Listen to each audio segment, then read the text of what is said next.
Ndërtimi i rrugës Ernet Bushati në një nga bloqet e banimit të ish kombinatit të Drurit Shkodër është një tjetër projekt që po zbatohet për përmirësimin e infrastrukturës në zonat informale krahas rrugëve brenda qytetit. Ka përfunduar puna për rrjetin nëntoksor të kanalizimeve dhe tani do të vazhdojnë punimet mbi sipërfaqe dhe përgatitjen e trases për asfaltim. Banorët e këtij bloku thonë se ky ka qenë investimi kryesor që ata kishin kërkuar prej vitesh, pasi lëvizja nëpër rrugën ekzistuese ka qenë tepër e vështirë.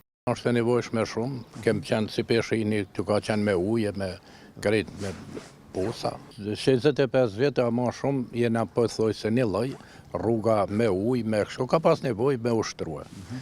Tash shëshër erdhë koha, pe shtrujnë, pe goditin, ndoshta po bëhet mirë, jena të knashën për punët që janë të i ba, edhe besoj si do kapin mërënda afatit, na të knashën jena. Për këtë rast thonë do vëhat edhe ujtë dhe goditit. Do vend të bacioni edhe të shërkime dhe të ujnëve të sesa.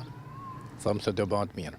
Për këtë projekt, Bashkia Shkodër financon afërsisht 8 milion lekë të reja dhe afati i përfundimit është 3 muaj. Afat që sipas specialistëve me ecurinë e deri tanishme të punimeve do të respektohet. Krahas disa rrugëve në lagjet e brendshme të qytetit të Shkodrës, Bashkia Shkodër ka programuar dhe rikonstruksionet e rrugëve në zonat informale, si kjo e ish kombinatit të Drurit.